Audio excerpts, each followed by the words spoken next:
अस्सलाम वालेकुम my YouTube family, कैसे हैं आप सब। उम्मीद करती हूँ सब खैरियत से होंगे। अल्हम्दुलिल्लाह मैं भी बिल्कुल ठीक ठाक हूँ। आज मैं आपके साथ एक बहुत ही ज़बरदस्त रेसिपी शेयर करने लगी हूँ जो कि चिकन के बगैर क्रिस्पी हम जो है वो जिंगर फ्राइज़ बनाएंगे। ये झटपट बन जाने वाले हैं। तो चले चलते हैं अपनी रेसिपी की तरफ। यहाँ पे जो है वो हमें चाहिए 2 आलू। इसका जो है वो पहले हम छिलका जो है ये हम इसका उतार लेंगे।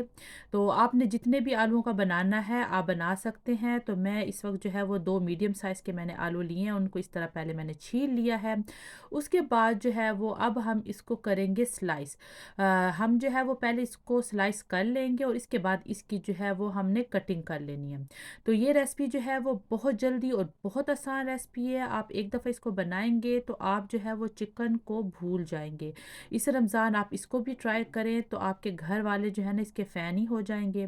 तो हमने इसके स्लाइस करने के बाद इस तरह हमने जो है वो इनको काट लिया है जिस तरह फ्राइज़ होते हैं। मतलब आपने ना ही इसको बहुत बारीक काटना है और ना ही ये बहुत मोटे होने चाहिए। आपको मैं स्क्रीन पे जो है वो इसकी दिखाती हूँ कि ये जो है वो कितने हद तक जो है वो इनकी शेप होनी चाहिए, क्योंकि बहुत अगर आप बारीक कर लेंगे तो वो फिर जो है वो वैसे क्रिस्पी नहीं बनेंगे। ये देखें, इस तरह ये होने चाहिए। अभी मैंने एक बाउल में ठंडा पानी ले लिया, जैसे फ्रीज़र का पानी होता है ना वो, और इसमें सारे के सारे जो हमने फ्राइज़ काट के रखे थे वो डाल देने हैं, ताकि इसके अंदर जो स्टार्च है वो सारा निकल जाए। आपने इसको जो है वो 4 से 5 मिनट ऐसे रखना है पानी में।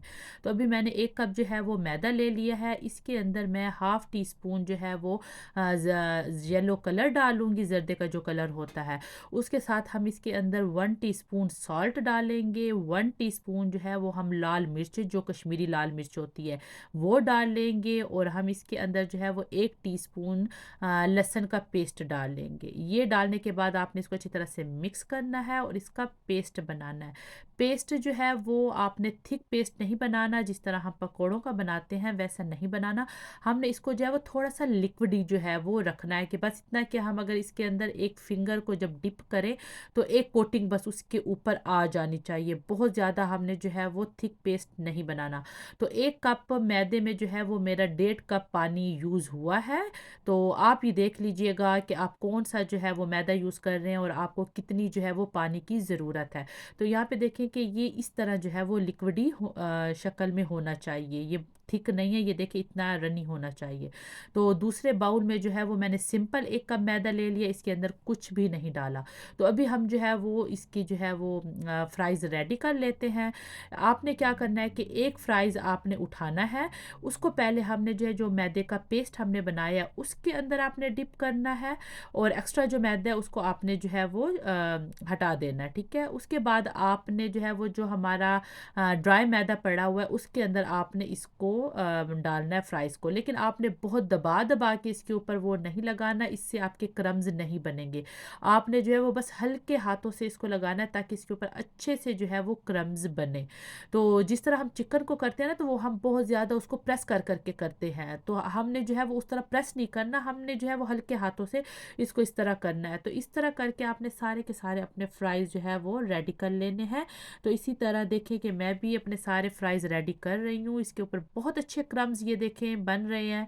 तो ये करके ये देखें हमारे सारे यहाँ पे रेडी हो चुके हैं। तो ऑयल आपने एक दफ़ा अच्छी तरह से गर्म कर लेना है और उसके बाद उसको मीडियम हीट पे रखना है।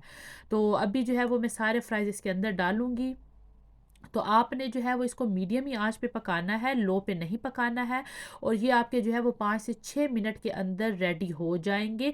अभी आपने इसको हिलाना नहीं है, 1 से 2 मिनट आप एक तरफ से इसको पहले पकने दें। जब एक तरफ से पकेंगे तो ये देखें कि इसको फिर आपने जो है वो इस तरह हिलाना है। तो माशाल्लाह से अभी से ही उसकी लुक देखिए कितने ज़बरदस्त उसके ऊपर क्रम्स आए हैं, जैसे चिकन के ऊपर होते हैं। तो ये अभी से ही जो है वो इतने ज़बरदस्त लग रहे हैं। तो हम इसको थोड़ा और पकाएंगे ताकि हर तरफ से जो है वो ये अच्छी तरह से कुक हो जाए। तो हमारे यहाँ पे फ्राइज़ जो है वो 5 से 6 मिनट में कुक हो गए हैं और उसके ऊपर क्रम्स देखें माशाल्लाह। तो अभी हम इसको जो है वो निकाल लेंगे और इसी तरह जो है वो मैं सारे के सारे अपने जो फ्राइज़ हैं वो मैं रेडी कर लूँगी। और उसके बाद मैं इसकी जो है वो फाइनल शक्ल आपको दिखाती हूँ कि ये फ्राइज़ कितने ऊपर से क्रिस्पी और अंदर से सॉफ्ट, ऐसे कि जैसे आप जो है वो चिकन खा रहे हो, जिंगर चिकन जैसे हम खाते हैं ना कि वैसे खा रहे हो। तो आप एक दफ़ा इस रेसिपी को ज़रूर ट्राई कीजिएगा, आपके घर वालों को बहुत पसंद आएगी। हमारे घर में तो ये हर दूसरे दिन बन रहे हैं क्योंकि मेरे बच्चों को तो ये इतने पसंदीदा हैं कि आप भी एक दफ़ा बनाएँगे तो आपके घर भी जो है वो ये रोज़ बनेंगे। अब तो रमज़ान है, तो रमज़ान में हर रोज़ एक नई चीज़ हो तो ज़्यादा ही मज़ा आता है। तो उम्मीद करती हूँ कि ये रेसिपी आपको अच्छी लगी होगी। अगर ये रेसिपी आपको अच्छी लगी है तो इसको ज़्यादा से ज़्यादा लाइक कर दें और अपने फैमिली एंड फ्रेंड के साथ इसको शेयर कर दें और मेरे यूट्यूब चैनल को सब्सक्राइब करना ना भूलें ताकि नई हर आने वाली वीडियो जो है वो आपको मिल सके। तो अपना ख्याल रखिएगा और मुझे भी अपनी दुआओं में याद रखिएगा। अल्लाह हाफ़िज़।